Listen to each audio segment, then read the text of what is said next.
Terus, Bismillahirrahmanirrahim. Assalamualaikum warahmatullahi wabarakatuh.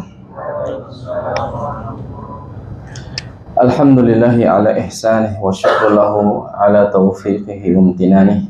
Asyhadu an la ilaha illallah wahdahu la syarika lahu ta'ziman li sya'nih. Wa asyhadu anna Muhammadan abduhu wa rasuluhu ad-da'i ila ridwanih. Allahumma salli wa sallim wa zid wa barik ala abdika wa rasulika Muhammadin wa ala alihi wa ashabihi wa ikhwanihi amma ba'du. Hadirin sekalian yang Allah muliakan, puji syukur senantiasa kita panjatkan kepada Allah Azza wa Jalla karena pada siang hari ini kita berada di tanggal 11 Rabiul Awal 1445 Hijriah, bertepatan dengan tanggal 26 September 2023.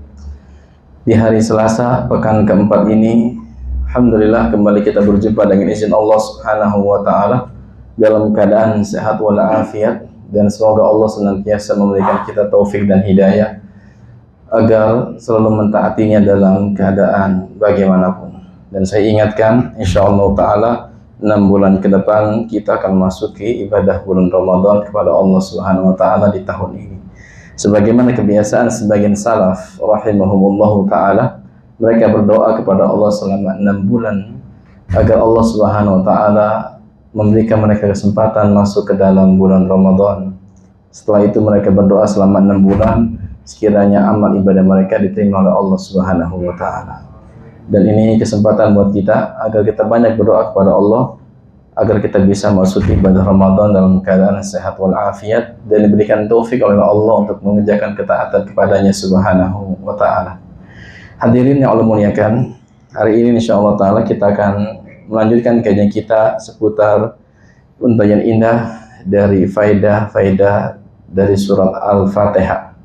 Kembali kita jelaskan tentang Al-Fatihah, keutamaannya, kemudian karakteristiknya sebagaimana yang disampaikan oleh para ulama kita rahimahumullahu ta'ala, dan sebagian nama-nama lain dari surah Al-Fatihah yang para ulama kita, lebih khusus Al-Imam Al-Qurtubi dalam kitab tafsir ini juz yang pertama membawakan kurang lebih ada 15 nama, dan saya banyak ambil faedah dari kitab tersebut di pembahasan kita di kali ini insyaallah ta'ala, dan juga mengambil penjelasan dari Syekh Muhammad bin Shalih Al-Utsaimin rahimahullah dalam kitab beliau khusus tafsir surah Al-Fatihah.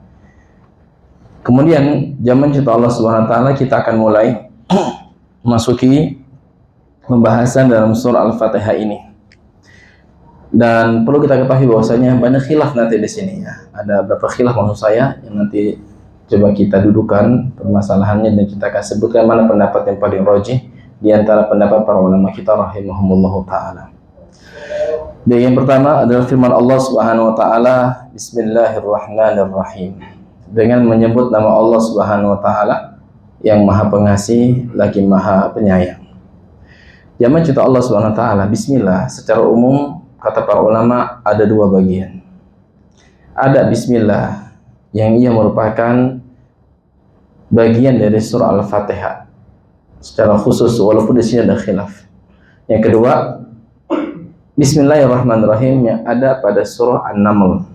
Ini surah An-Naml tentang kisah Nabi Sulaiman yang mengirim surat kepada siapa? Ratu Balqis. Ya, itu terdapat dalam surah An-Naml surah 27 ayat 30. Para ulama kita rahimahumullah ta'ala menyebutkan yang menjadi sisi perdebatan, ya, khilaf pendapat para ulama, bismillah itu yang ada pada surah Al-Fatihah, apakah dia masuk dalam bagian surah Al-Fatihah atau tidak. Sehubungan percetakan mushaf di dunia hari ini bahkan sebelumnya memasukkan Bismillahirrahmanirrahim masuk dalam kategori surah Al-Fatihah, bahkan ayat pertama, betul. Bahkan percetakan di Madinah, Majmu' Fahad ya, di Saudi Arabia, mereka masukkan Bismillahirrahmanirrahim sebagai ayat yang pertama dari surah Al-Fatihah, dan ini memang pendapat sebagian besar para ulama kita rahimahumullahu ta'ala. Paling tidak ada 3 pendapat dalam bab ini. Al-Imam Al-Qurtubi menjelaskan bahwasanya yang pertama, laisat bi ayatin minal Fatihati wala ghairiha. Bismillahirrahmanirrahim itu bukan termasuk dari surah Al-Fatihah dan juga surah-surat yang lainnya. Ya. Kalau kita lihat Bismillah itu kan ada di setiap awal, ya, khususnya di Al-Fatihah dan juga di awal surah-surah yang lainnya. Habis Al-Fatihah ada Al-Baqarah, sebelum Al-Baqarah ada bacaan Bismillahirrahmanirrahim. Al-Baqarah selesai ada apa? Al-Imran baru An-Nisa. Al-Imran dulu baru An-Nisa. Ada Bismillahirrahmanirrahim. Bahkan sampai surah An-Nas, kecuali dalam satu surah. Surat apa? Atau surah Al-Bara'ah. Ya, karena surah Bara'ah itu berisi tentang pengumuman perang. Dan itu lanjutan dari surah Al-Anfal, surat ke-8. Sehingga para ulama mereka ada yang berpendapat bahwasanya surah Al-Anfal dan surah Bara'ah itu satu surat. Karena berisi tentang perang dan berlepas dirinya Allah dan Rasulnya dari orang-orang musyrikin dan orang-orang kafirin. Sehingga di situ tidak diletakkan Bismillahirrahmanirrahim oleh para sahabat Nabi SAW, dan itu atas perintah Rasulullah SAW. Sehingga para ulama sepakat di awal surah Bara'ah atau Al-Bara'ah atau Al-Maidah atau At-Taubah maksud saya tidak ada Bismillahirrahmanirrahim. Nah, oleh karena itu para ulama mengatakan Bismillahirrahmanirrahim juga bukan termasuk dalam surah Al-Fatihah, dan ini ucapan Imam Malik rahimahullah ta'ala dan para ulama yang sefaham dengan beliau. Dan Al-Imam Qurtubi rahimahullah lebih condong kepada pendapat ini. Karenanya beliau menyebutkan pendapat pertama. Umumnya para ulama kalau mereka sedang membahas masalah fikhiyah, khilaf pendapat para ulama, lalu menyebutkan pendapat pertama, itu biasanya pendapat pertama itulah yang dikuatkan oleh si penulis. Itu umumnya. Walaupun nanti enggak seperti itu juga semuanya. Ada sebagian yang menyalahi seperti itu.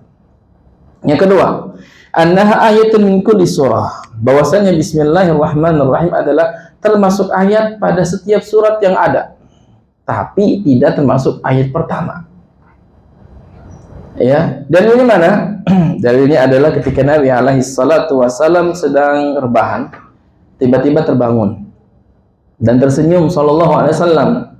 Maka Nabi mengatakan Bismillahirrahmanirrahim, inna a'tainakal kautsar fasholli, dan seterusnya.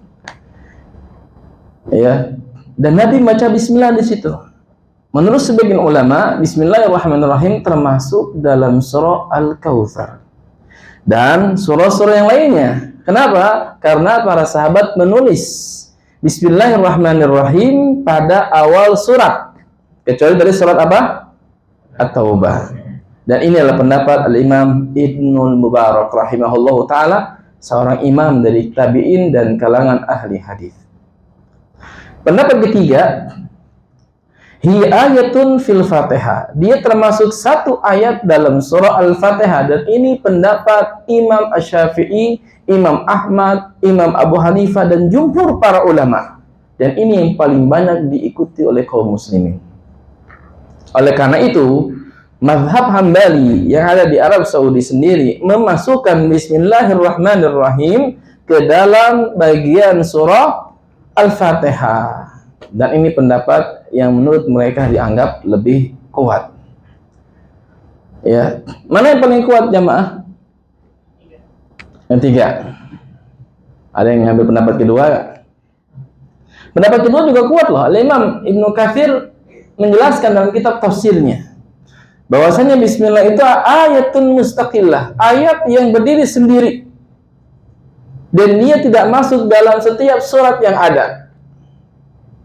Ya, kalau antum selesai baca satu surat, baca Bismillah enggak? Baca Bismillahirrahmanirrahim. Ya, sehingga kata sebagian sahabat, dulu kami tidak tahu akhir dari surat tertentu dan awal dari surat tertentu sampai kami baca Bismillahirrahmanirrahim.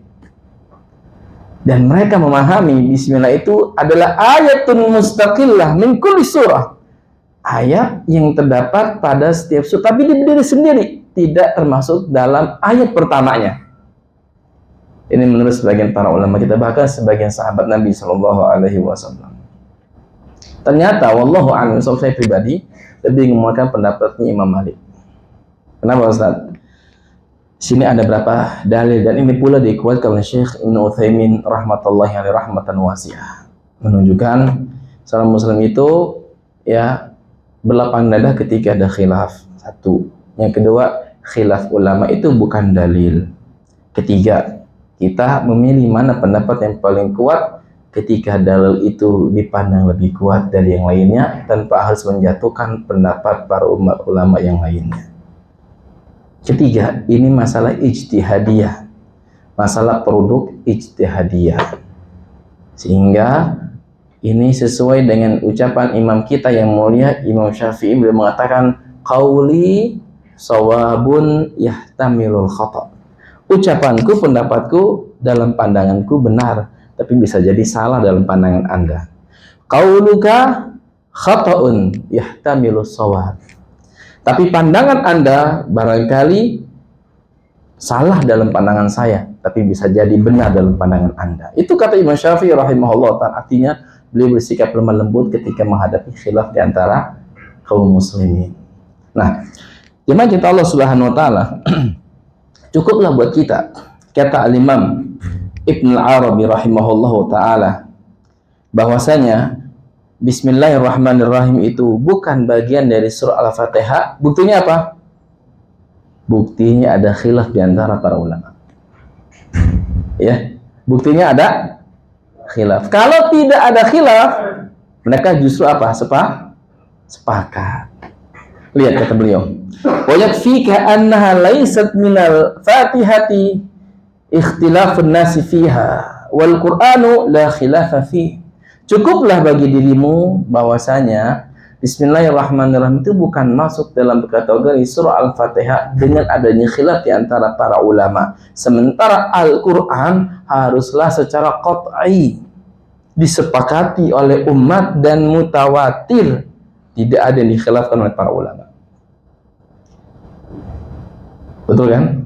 Iya. Ini dalil pertama. Dalil kedua, pernah kita sampaikan hadis tentang Allah membagi salat menjadi dua bagian. Hadisnya sahih, dikeluarkan oleh Bukhari Muslim. Masih ingat hadisnya? Apa?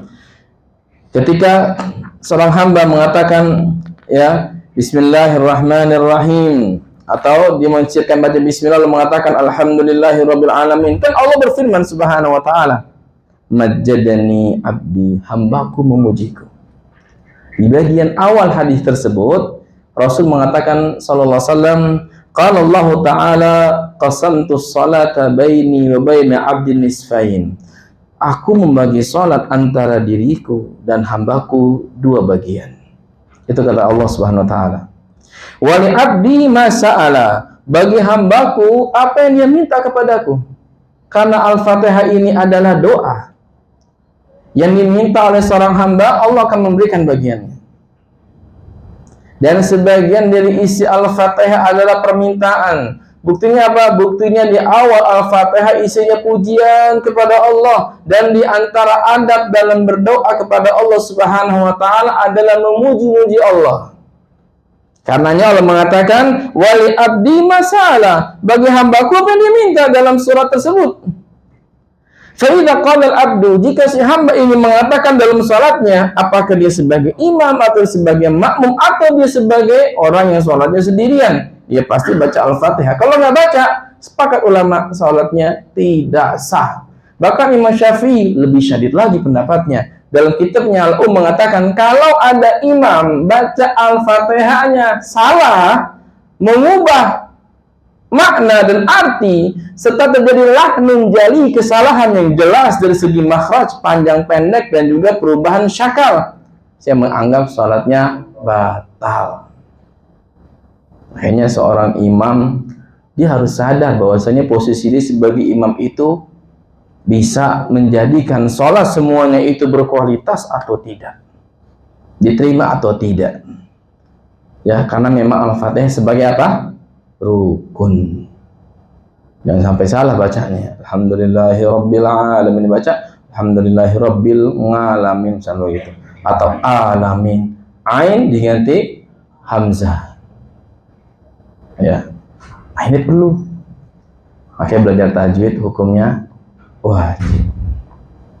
wajib atau fardu kifayah maksudnya, dan membaca Quran dengan tajwid hukumnya wajib ain. Ingat tuh kata ulama, wal akhdhu bit tajwid hatmun lazimun. Baca Quran dengan tajwid hukumnya wajib karena berkaitan dengan sah atau tidaknya salat Anda kepada Allah.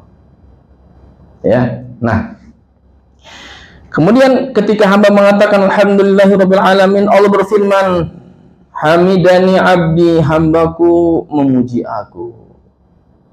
Ini bagian Allah, bagian hamba. Bagian Allah, karena kita puji Allah Subhanahu wa taala. Wa idza qala, dan apabila mengatakan ar-rahmanir rahim, Allah pun berfirman, asna alayya abdi, hambaku menyanjungku. Wa idza qala malik yaumiddin, jika si hamba mengatakan malik yaumiddin, qala Allah taala majjadani abdi, hambaku mengagungkan dan membesarkan aku. Wa idza qala, jika si hamba membaca lagi iyyaka na'budu wa iyyaka nasta'in, qala Allah taala hadza baini wa baina abdi nisfain. Ayat ini menjadi pertengahan jamaah. 3 ayat pertama alhamdulillahirabbil alamin, terus Ar-Rahmanir Rahim, Malik Yaumiddin, ini sanjungan, ini pujian, pengagungan kepada Allah, dan itu bagi Allah Subhanahu wa taala. Dan ayat iyyaka na'budu wa iyyaka nasta'in, ayat keempat ini menurut hadis ini adalah pemisah antara hak Allah dengan hak sang hamba. Maka kata Allah Subhanahu wa taala, hadza baini wa baina abdi nisfain, inilah pemisah antara bagianku dengan bagian hambaku. Jika si hamba mengatakan lagi ihdinas siratal mustaqim, siratal ladzina an'amta 'alaihim ghairil maghdubi 'alaihim waladdallin, kata Allah, hadza li abdi wa li abdi ma sa'ala. Ini bagi hambaku apa yang diminta kepada diriku. Yaitu apa? Minta hidayah, minta ditunjukkan jalan yang lurus, yang minta dienyahkan, ya, dijaga dari jalan orang-orang yang Allah murkai dan orang yang Allah sesati. Ini 3 ayat.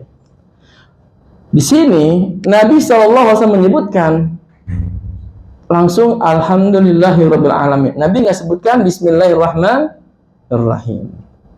Itu menunjukkan bismillah tidak masuk dalam kategori Al-Fatihah. Kalau masuk, pasti Nabi sebutkan demikian sallallahu alaihi wasallam. Ya, ini dalil berapa? Dalil kedua. Dalil ketiga, Nabi SAW membaca dengan sir, kebanyakan dalam salat beliau sallallahu alaihi wasallam. Kata Anas, "Shallaitu khalfan Nabi sallallahu alaihi wasallam wa Abi Bakr wa Umar wa Utsman." Saya pernah salat di belakang Nabi, di belakang Abu Bakar, Umar dan Utsman, mereka semuanya memulai dengan kalimat alhamdulillahirabbil alamin dan mensirkan bismillahirrahmanirrahim. Kalau bismillah itu masuk dalam kategori Al-Fatihah, tentulah termasuk perkara tersebut disepakati dan Nabi akan membacanya dengan jelas, dengan kencang maksudnya. Dari sini para ulama mengatakan bismillah itu bukan masuk kategori surah Al-Fatihah, dan ini pendapatnya siapa? Imam Malik rahimahullahu ta'ala, dan ini paling kuat insyaallah ta'ala. Ya. Adapun bagi teman-teman sekalian yang memilih pendapat yang lain, silakan. Ya. Oleh karena itu kata Syekh di sini, wa hadza kan nassi ala anna al-basmalah laysat min al-Fatihati kama anna baqiyatas suwari laysat basmalatu ayatun minha fakadzalika suratul Fatihah. Ini dalil menegaskan kepada kita bahwasanya bismillah itu bukan masuk kategori surah Al-Fatihah sebagaimana pada surah-surah yang lainnya. Ya. Tadi juga disebutkan hadis dari Anas bahwasanya Nabi SAW itu tidak baca basmalah di awalnya, langsung Nabi membuka dengan ucapan alhamdulillahirabbil alamin. Sehingga kata para ulama, cara mengambil hukumnya, istidlalnya, mereka mengatakan at-tamyizu bainaha wa bainal fatihati fil jahri wa adamihi yadullu ala annaha laysat minha kama annana la najahru bil istiftah. Perbedaannya ya antara surah Al-Fatihah dengan bismillah ini artinya masuk atau tidak, diucapkannya jelas atau tidak, dikeraskan atau tidak. Dan ini menunjukkan bahwasanya bismillah itu tidak masuk dalam kategori surah Al-Fatihah, sebagaimana kita tidak mengeraskan bacaan al-istiftah, doa istiftah, doa habis takbir, ya, kita mengatakan Allahumma ba'id baini atau yang lainnya, ya. Nah, ini dalil ketiga itu. Dalil keempat, jemaah, kalau kita lihat dari susunan bahasa, tadi disebutkan alhamdulillah ayat pertama, Ar-Rahman Ar-Rahim ayat kedua, terus Maliki Yaumiddin ayat ketiga. Ayat keempatnya mana? Iyyaka na'budu wa iyyaka nasta'in, itu ayat keempat. Lalu ayat kelimanya adalah ihdinas siratal mustaqim. Ayat ke-6 siratal ladzina an'amta 'alaihim, ayat ke-6. Ketujuhnya ghairil maghdubi 'alaihim waladdallin, itu ayat ke-7. Dan kalau kita lihat siap susunannya, ternyata ukurannya pas. Kalau kita jadikan siratal ladzina an'amta 'alaihim ghairil maghdubi 'alaihim waladdallin, ini menjadi satu ayat yang panjang pada ayat ketujuhnya, dan bismillah dalam ayat pertamanya, maka ini tidak sepadan. Artinya ayat terakhir ini panjang sendiri.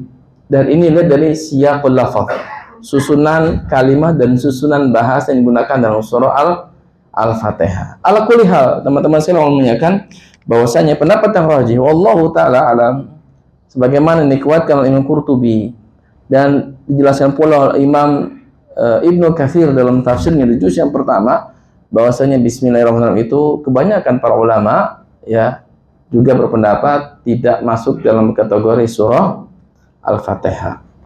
Adapun dalam surah An-Naml, ya, maka ia termasuk dalam satu ayat, pada ayat ketiga puluh, itu sepakat para ulama kita rahimahumullahu ta'ala.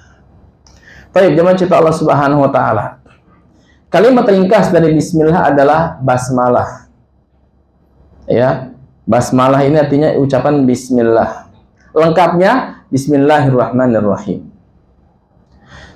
Kapan kita disyariatkan membaca bismillah? Ya, kalau kita lihat penjelasan para ulama ini ada dua keadaan. Pertama, ada keadaan yang bersifat umum, yang kedua bersifat khusus.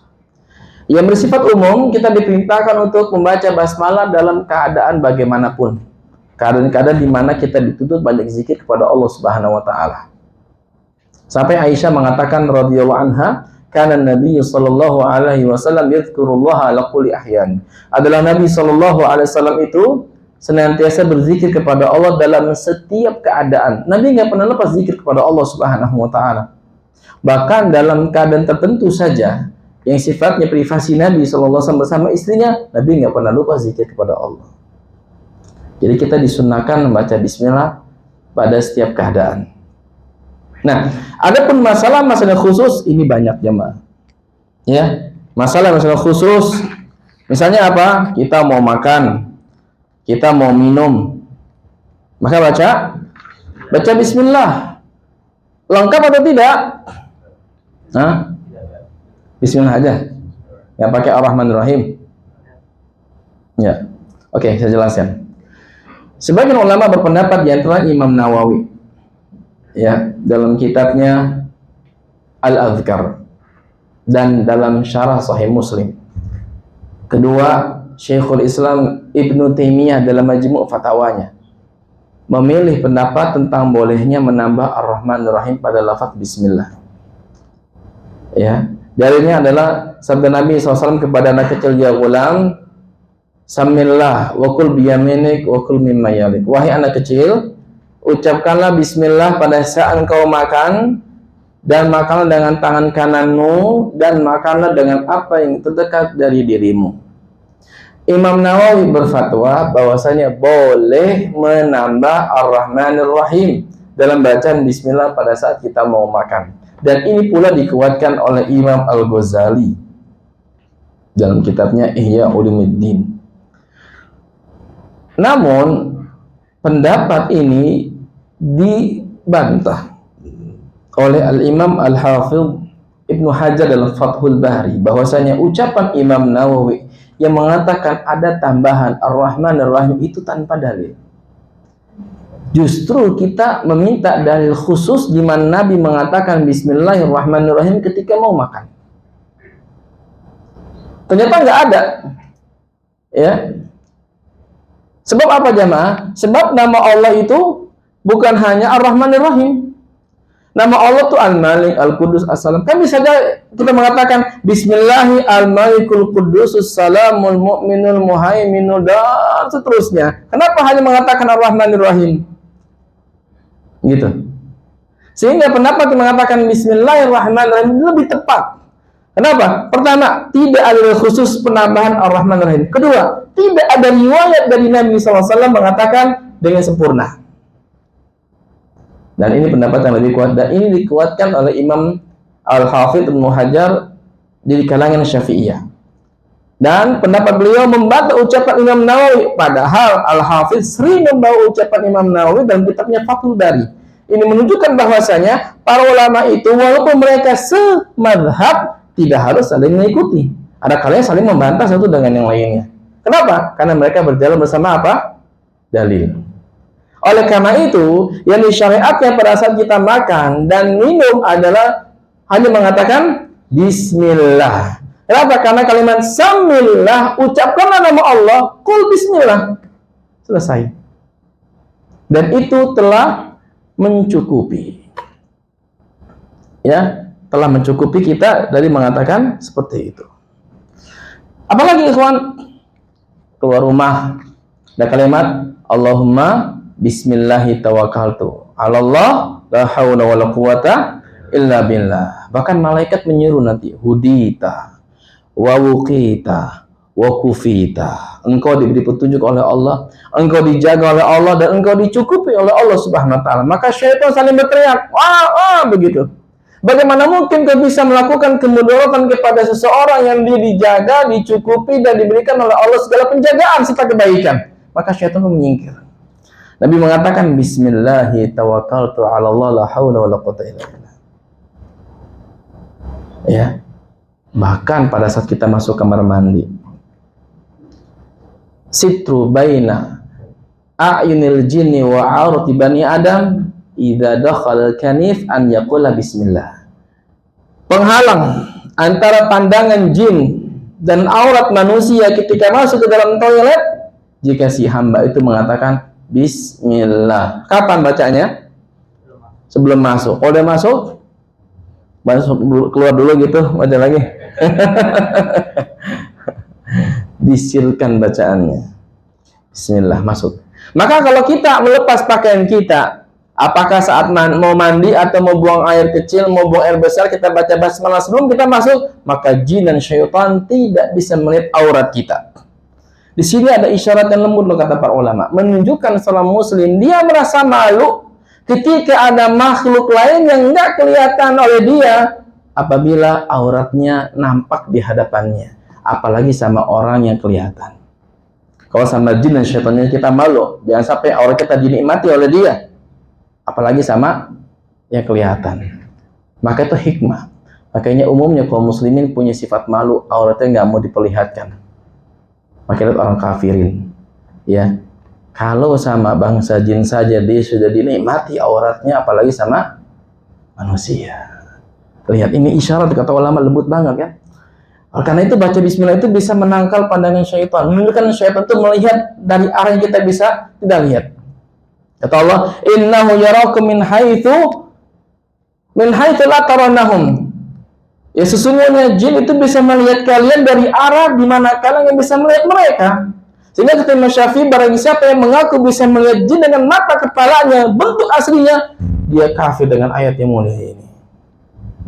Jadi bismillah luar biasa, ikhwah. Bisa menangkal pandangan syaitan. Apalagi pada saat kita kepleset, tergelincir kaki kita, bacanya apa? Bismillah. Orang kita bacanya apa? Astagfirullahaladzim. Atau edah gitu ya. Ini kita kebanyakan salah ngomong. Ya, lagi jalan sandung istighfar. Padahal kan nggak dosa dia. Harusnya bacanya apa? Bismillah. Dalam sebuah hadis ketika ada seorang sahabat Nabi naik unta, untanya tergelincir, dia bilang, "Sialan nih setan." Kata Nabi, jangan bilang begitu. Justru setan itu makin membesar, besar seperti rumah ini, dan dia akan mentertawakan Anda. Tapi bilanglah Bismillah, maka dia akan mengecil seperti seekor lalat. Maka kalau kita lagi jalan ke Selandung, ya, lagi megang apa-apa tiba-tiba jatuh, bacanya apa? Bismillah, bukan Astagfirullahaladzim, subhanallah, ada apa nih? Dia bikinnya macam-macam deh. Ya, sebelum lagi kerja, ada apa nih? Pak, baik-baik aja Pak, kenapa? Mama lagi megang. Bikinnya tak tahu ya. Ada apa sama saya nih? Di kantor apa enggak? Jangannya lagi jangan-jangan gitu. Kan bingung, ini nggak benar. Ya, jadi ya kalau ada yang jatuh, misalnya handphone kita tiba-tiba terjatuh, bacanya ya Bismillah. Ya, ini menunjukkan bahwasanya itu zikir yang utama. Dan masih banyak lagi, ikhwan. Ya, sampai maaf, seseorang mendatangi istrinya juga diperintahkan baca Bismillah, itu minimal. Ya, Nabi mengajarkan apabila salah seorang yang kali mendatangi istrinya lalu mengatakan Bismillahi Allahumma jannibi syaitana minna wa jannibi syaitana ma razaqtana, maka nggak akan diganggu dan syaitan tidak akan turut menikmatinya. Berarti kalau ada orang, maaf ya, suami istri berhubungan badan tapi nggak baca Bismillah, syaitan ikut campur di situ. Hati-hati. Ya. Nah ini ikhwan, ini keutamaan Bismillah. Bahkan ulama mengatakan Bismillah itu ada dalam kategori ibadah kita kepada Allah, diantaranya mau berwudu. Walaupun hadisnya dikeluarkan oleh Ahmad dan diikhtilafkan, menurut pendapat paling yang tepat, insya Allah Bismillah itu minimal dia sunnah muakkadah bagi mereka yang ingat. Ketika mewudu baca Bismillah. Kalau lupa, maka ucapkan di pertengahan dan lanjutkan wudunya. Kalau benar-benar lupa, nggak baca sama sekali, ya sudah, nggak apa-apa. Wudunya lanjutkan dan salatnya nggak perlu diulang kalau dia ketika itu lupa baca basmalah. Baik. Kemudian ikhwan fillah, a'azakumullah. Kemudian kalimat Ar-Rahmanir Rahim. Ar-Rahman ini salah satu di antara nama Allah Subhanahu wa taala, yang artinya yang memiliki rahmat yang sangat luas. Rahmatnya Allah Subhanahu wa taala itu berada di langit dan di bumi, bahkan di surganya Allah Subhanahu wa taala. Allah menciptakan rahmat itu 100. Satu Allah turunkan di dunia ini, yang 99-nya Allah simpan di mana? Di surga. Sehingga Allah Rabbul Alamin banyak memberikan rahmat kepada hambanya nanti di surga yang tidak pernah terputus.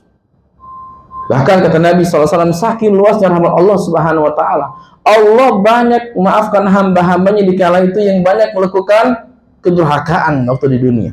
Maka Allah ampunkan sebagian dosanya. Karena Allah mengatakan, inna rahmati sadaqat ghadabi, sesungguhnya rahmatku, kasih sayangku itu mendahului azabku dan murkaku. Sehingga orang yang melakukan dosa besar itu dibawa kehendak Allah Subhanahu wa taala. Insya'a azabahu wa insya'a ghafarallah, kata Nabi SAW. Jika Allah mau, Allah mengampuninya dengan rahmatnya. Dan jika Allah mau, Allah akan mengazabnya karena keadilan Allah Subhanahu wa taala. Dan nanti banyak ikhwan, orang-orang yang Allah maafkan dari kesalahannya, bahkan dari ahli neraka Allah maafkan dengan rahmatnya, Allah masukkan ke dalam surga. Allah masukkan ke dalam sungai kehidupan, lalu dia pun disiram dengan air dari surga, ya, lalu tumbuhlah dia seperti benih-benih. Tapi di belakangnya sini atau di sini ada tulisan Jahannamiyun. Atau apa artinya? Mantan dasadivis neraka Jahannam. Itu tulisannya. Ya Allah, hapus ya Allah, malu dia. Dia masuk surga dihapus oleh Allah Subhanahu wa taala. Itu rahmatnya Allah, ikhwan. Sehingga rahmat Allah ini, rahmat ini nama yang khusus bagi Allah Subhanahu wa taala. Ya, rahmat ini nama khusus bagi Allah Subhanahu wa taala. Rahmat Allah ini khusus bersambung, bahkan Allah Subhanahu wa taala memberikan rahmatnya kepada orang kafir, kepada binatang, kepada tumbuh-tumbuhan, dan rahmat Allah ini menyentuh kehidupan alam jin, alam manusia, alam tumbuhan, apalagi alam hewan, alam malaikat, semuanya Allah turunkan rahmat kepada mereka, ikhwan. Ini betapa luasnya rahmat Allah Subhanahu wa taala, sehingga kita nggak boleh putus asa dari rahmat Allah. Allah mengatakan, "Qul ya ibadiyalladzina asrafu ala anfusihim la taqnatu min rahmatillah." Katakan Muhammad kepada hamba-hambaku, jangan kalian berputus asa dari rahmatku. Walaupun kamu mengerjakan dosa yang sangat besar, jangan putus asa dari rahmat Allah, itu maha besar luas. rahmatnya. Dan Allah Maha mengampuni semua dosa-dosa hambanya. Ya. Jadi kalimat Rahman di antara nama Allah Subhanahu wa taala yang memiliki apa? Rahmat yang bersambung terus menerus. Bahkan rahmat Allah ada kepada orang kafir. Dan rahmat Allah Subhanahu wa taala ada pada para pelaku kemaksiatan. Allah terus kasih nikmat sama kita. Apa iya kalau misalnya kita melakukan satu maksiat tiba-tiba Allah hentikan nikmatnya sama kita? Kan enggak. Bahkan para pelaku kemaksiatan itu dia melakukan maksiat dengan nikmat dari Allah, betul nggak? Sehingga ada seorang pemuda itu minta izin kepada gurunya untuk melakukan maksiat. Kata gurunya boleh, tapi dengan 3 syarat. Apa itu, Syekh? Yang pertama, jangan Anda bermaksiat kepada Allah di bumi Allah. Bengong dia. Nggak bisa. Oke. Yang kedua, jangan Anda maksiat dengan nikmat yang Allah curahkan kepada Anda. Ini mata Allah yang beri untuk bisa melihat. Tolong mata ini jangan Anda gunakan untuk maksiat kepada Allah. Nggak bisa, ya Syekh. Ya sudah, kalau gitu nggak bisa maksiat. Ya. Maka nggak bisa kita masuk kepada Allah. Bahkan kita maksiat sekali lagi dengan nikmat dari Allah Subhanahu wa taala. Makanya ikhwan azakumullah. Nikmat itu dikatakan nikmat yang hakiki ketika Anda bisa mengerjakan ketaatan kepada Allah. Itu nikmat yang sesungguhnya. Kenapa? Karena nikmat yang ada pada kita di dunia ini terkadang berselimut dengan musibah. Kalau kita nggak menggunakannya dengan ketaatan kepada Allah, nikmat itu sejatinya berubah menjadi satu musibah. Apa kata Imam Ibnu Hazm? Beliau mengatakan, kullu ni'matin la tuqarribuka ilallah fahiya baliyah. Nikmat apapun yang Allah berikan kepada Anda tapi tidak membuat Anda semakin dekat dengan Allah, nikmat itu sejatinya adalah musibah. Ya. Dan setiap musibah, wa kullu musibatin tuqarribuka ilallah fahiya ni'matun. Musibah apapun yang melanda Anda, yang mendera hidup Anda dan membuat Anda semakin dekat dengan Allah, musibah itu sejatinya nikmat buat Anda dari Allah Subhanahu wa taala. Ya. Adapun Ar-Rahim, dia adalah nikmat Allah yang khusus bagi orang-orang yang beriman. Allah akan sambungkan nikmatnya kepada orang-orang yang beriman nanti di mana? Di surganya Allah Subhanahu wa taala. Sehingga rahmat yang Allah berikan di surga itu khusus orang yang beriman. Dan orang-orang kafir tidak akan mendapatkan satu pun nikmat dari Allah dari rahmat, yang nggak mungkin. Atau silakan baca dalam surah Al-A'raf, di mana penghuni neraka itu minta diberikan air walaupun seteguk. Allah haramkan. Allah haramkan Subhanahu wa taala.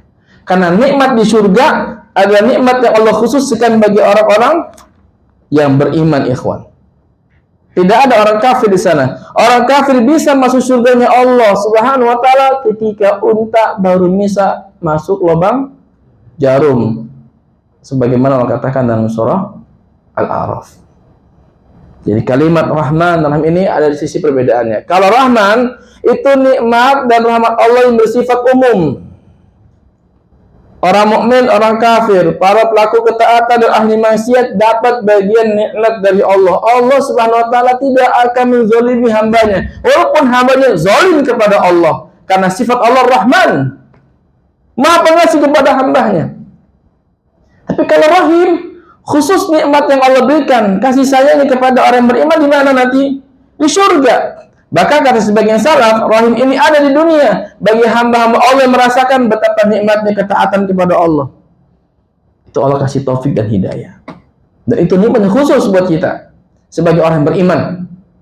Ya, nikmatnya mendapatkan kebaikan dari Allah Subhanahu wa taala. Allah sayang sama kita. Ya, bahkan kalimat inilah yang difahami oleh sebagian ulama pada doa dan salam kita. Assalamualaikum warahmatullahi wabarakatuh. Ada kalimat rahmat di situ.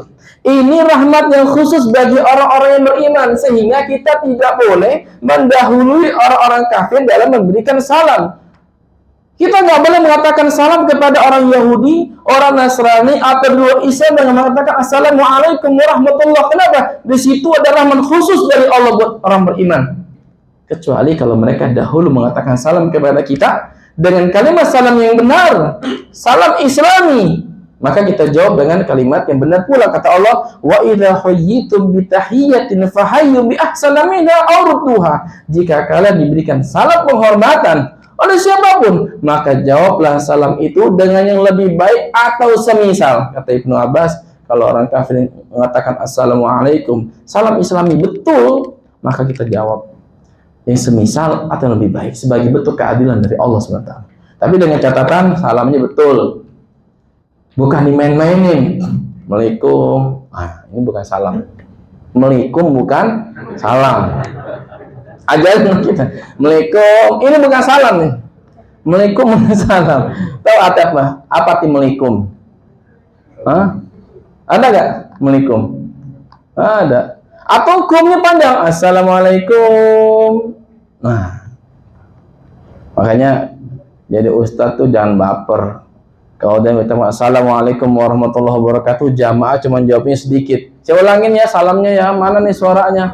Nggak benar begitu.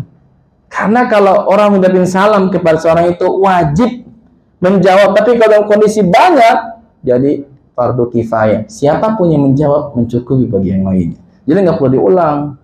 Mana nih salamnya nih? Nah, begitu. Iya betul. Mana nih salamnya nih? Tidur ya ngajinya? Nggak begitu. Karena memang fardu kifayah. Cukup satu orang yang mengatakan waalaikumsalam, gugur kewajibannya. Gitu. Ini adab. Ya. Apa kalimat warahmatullah? Ternyata kalimat rahmat ini khusus bagi orang beriman itu. Pertama adalah doa kita bagi orang yang kita doakan agar Allah ampuni dosanya. Insya Allah. Yang kedua, Allah jaga di masa depan agar orang tersebut tidak lagi menundakan dosa yang sama atau lebih besar di masa depan. Artinya Allah jaga, Allah kasih taufik dan hidayah untuk tidak masuk ke dalam dosa berikutnya. Itu ucapan salam, ikhwan. Makanya di antara sunnah Nabi ketika antum mau berangkat kerja, ucapin salam sama orang rumah. Assalamualaikum. Walaupun kita ada sedikit rasa ngambek sama istri, mungkin dia mau marah gitu. Tapi kerja ngucapin salam. Padahal itu doa kan. Ya, assalamualaikum gitu. Walaupun lagi marah, assalamualaikum, tetap salam. Ya. Nggak didoain gimana ntar? Nah ini ikhwan. Jadi rahim adalah rahmat secara khusus dari Allah kepada orang yang beriman. Bahkan kalimat rahim ini Allah sematkan dengan kalimat silaturrahim. Dan ini diantara dakwah Rasulullah SAW adalah menyambung silaturahim. Dan Allah ciptakan rahim. Dan Allah bicara dengan rahim. Dan rahim sebagai tempat di mana Allah menyambung rahmatnya bagi mereka yang menyambungnya. Dan sebagai tempat di mana Allah memutuskan bagi orang yang memutuskan rahimnya. Itu dalam Sahih Bukhari disebutkan demikian oleh Nabi SAW. Jadi ikhwan azakumullah, kesimpulannya Bismillahirrahmanirrahim itu kalau kita artikan dengan nama Allah yang Maha Pengasih lagi Maha Penyayang. Ringkasnya kata ulama, kalimat ini adalah berisi tentang tabarruk, mengalap berkah, ngambil berkah dari semua nama-nama Allah, khususnya Ar-Rahman dan Ar-Rahim. Dan nama ini tersimpan padanya tauhid al-asma wa sifat. Kita menetapkan nama-nama yang husna bagi Allah Subhanahu wa taala. Nama-nama yang maha indah bagi Allah Subhanahu wa taala. Yang nama tersebut tersimpan padanya sifat-sifat Allah Subhanahu wa taala. Berarti kita menamakan Allah menurut apa yang telah Allah namakan untuk dirinya, dan menurut apa yang Rasulullah SAW namakan bagi Allah Subhanahu wa taala. Dan kita tidak punya hak untuk menamakan Allah dengan satu nama apapun, apalagi nama itu tidak bagus dan tidak layak bagi Allah. Seperti kaum kita atau orang kita menamakan Allah dengan nama Dalam dari semua peristiwa ini adalah Allah, atau Allah sang sutradara. Ini nggak benar. Ini menamakan Allah bukan dengan nama yang Allah miliki Subhanahu wa taala. Dan ini menamakan Allah dengan nama-nama makhluk yang tidak baik. Ya. Jadi nama Allah Ar-Rahman Ar-Rahim ini bagiannya termasuk Asmaul Husna. Ini satu jemaah. Coba antum perhatikan kalimat Bismillah, kalimat Allah. Allah itu artinya al-ma'luh kata ulama. Artinya zat yang disembah dengan penuh pengagungan dan kebesaran. Jadi kita kalau berdoa, kalau beribadah kepada Allah Subhanahu wa taala harus di dalamnya ada sisi pengagungan dan kecintaan kepada Allah. Jadikan sholat kita, ibadah kita semuanya sebagai bentuk ta'zim, pengagungan, dan mahabbah kepada Allah. Sebab kalau kita beribadah kepada Allah, nggak ada rasa cinta kepada Allah, itu hambar. Hambar. Contoh, antum atau kita nih, sebagai seorang anak, kalau kita berbakti sama orang tua kita itu bukan hanya karena kita anak, tapi kita mencintai mereka, kita mengagungkan mereka. Maka di sana nilai baktinya lebih besar dibanding kita hanya sebatas membantu mereka. Begitu ya. Ini sebatas contoh aja, bukan menyamakan Allah dengan makhluk. Karenanya kata ulama kalimat Allah artinya al-ma'luh, zat yang diibadahi bita'azim wal mahabbah, dengan penuh kecintaan dan pengagungan kepada Allah. Maka pas kita sholat kita mengatakan apa? Allahu Akbar. Situ ada pengagungan kepada Allah SWT.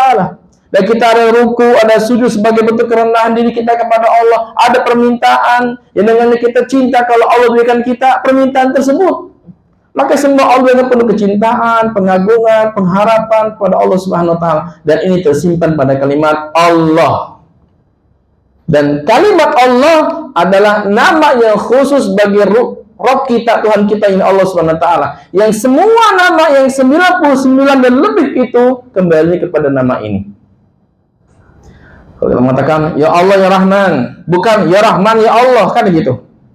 Ya, kita mengatakan ya Allah ya Rahman, ya Allah ya Rahim, ya Allah ya Malik.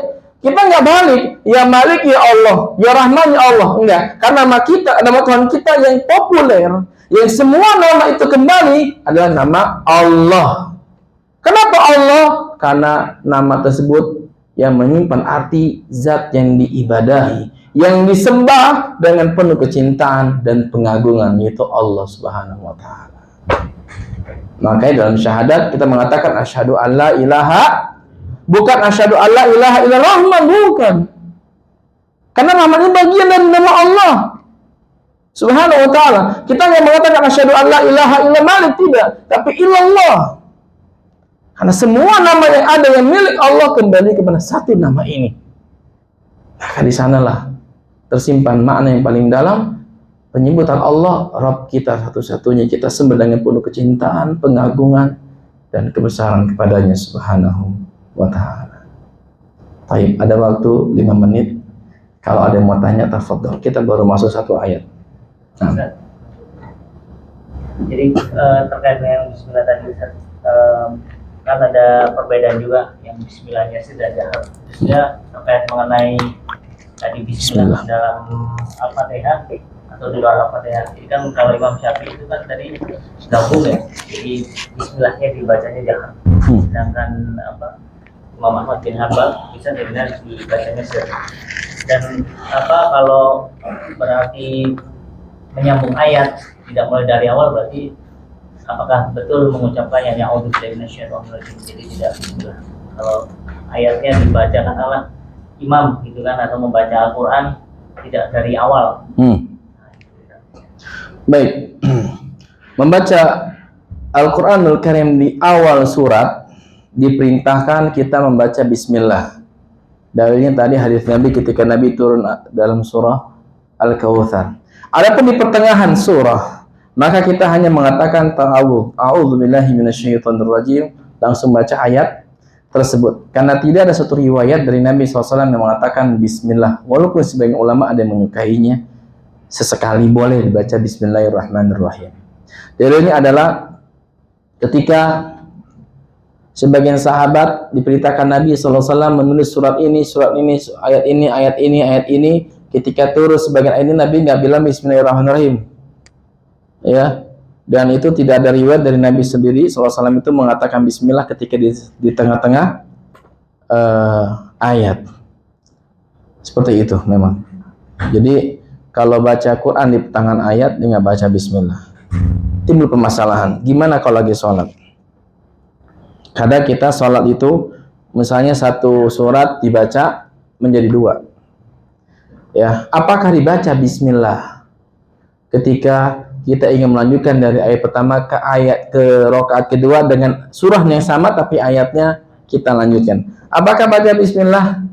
Itu muskilah di situ. Ya, yang rajih wallahu a'lam dia baca bismillah dengan disirkan tetap, karena salat itu adalah seperti satu paket kata para ulama. Ketika ayat pertama atau maaf rakaat kedua dan ketiga batal, otomatis rakaat sebelumnya juga ikut batal. Hanya saja para ulama berbeda pendapat kalau kita ingin membaca ayat pada rakaat kedua, apakah kita membaca ta'awudz? Itu khilaf lagi. Yang jelas, Allah alam kita nggak baca ta'awudz karena di awal kita telah membacanya, dan untuk ayat dan surat berikutnya kita nggak perlu mengulang lagi ta'awudz karena dibaca di awal sudah mencukupi. Wallahu ta'ala.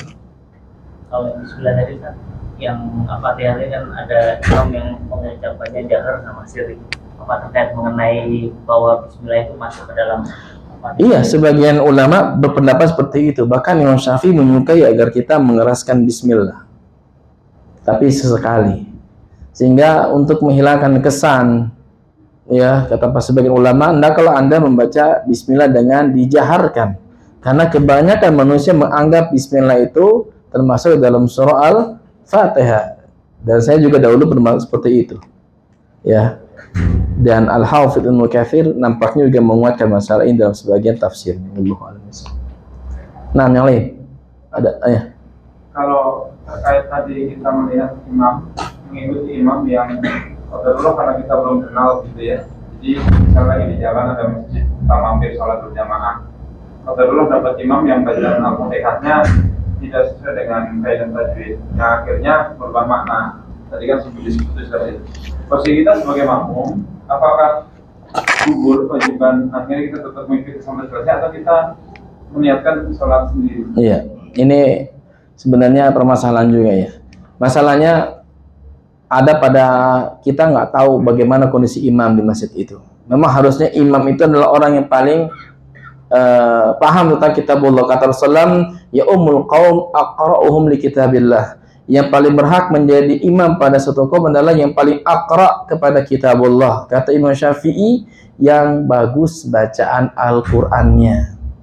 Kata Imam Ahmad, yang faham tentang hukum-hukum Quran dan hukum-hukum salat. Kedua-duanya saling menguatkan. Ya. Oleh karena itu, hukum asal seorang imam adalah dia harus ahli tentang baca Quran itu. Nah, permasalahannya kita nggak tahu nih imam bacanya bagus atau tidak. Maka nggak jadi kewajiban kita untuk nyari tahu dulu. Sebab kalau kita nyari tahu dulu masjid ini, apalagi kita bukan orang situ, maka ini takalluf namanya, memberatkan diri kita. Maka silakan sholat, kata para ulama, dan kesalahan itu ditanggung oleh imam. Kata Nabi, al-imamu dhamin, imam itu sebagai pemberi jaminan. Tapi kalau imam itu bacanya salah, wajib bagi makmum melakukan al-fatwa lil-imam, membereskan bacaan imam. Kalau ternyata dari awal sampai akhir ketahuan orang ini bacaannya tidak bagus Al-Fatihahnya, bahkan bisa merubah arti, maka kita mencari masjid yang lainnya dengan pertimbangan seperti itu. Karena Al-Fatihah adalah rukun dalam sholat. Salah pembacanya berakibat fatal pada sah atau tidaknya sholat kita kepada Allah Tabaraka wa Ta'ala. Masalahnya kalau di luar kan kita nggak tahu, maka kita serahkan kepada Allah dan kita jangan membebani diri. La yukallifullahu nafsan illa wus'aha. Kalau kita sudah tahu ternyata di masjid itu bacanya kurang bagus, ya cari tempat lain. Itu masalah pertama. Masalah kedua, pada saat sholatnya sir, kan kita nggak tahu imamnya bacanya gimana. Maka ya sudah, kita sholat belakang dia, ya kesalahan itu ditanggung oleh dia, kita sebagai makmum nggak kena kesalahan tersebut. Wallahu ta'ala a'lam. Saya rasa cukup, sudah jam 1 lewat. Ya. Semoga ada maslahat dan manfaatnya. Nanti kita sambung pada ayat berikutnya. Wassallallahu wasallam wa baraka ala nabiyil karim Muhammadin wa ala alihi wa sahbihi ajma'in. Wa akhiru da'wana alhamdulillahi rabbil alamin. Subhanaka Allahumma bihamdika asyhadu an la ilaha illa anta astaghfiruka wa atubu ilaik. Wassalamualaikum warahmatullahi wabarakatuh.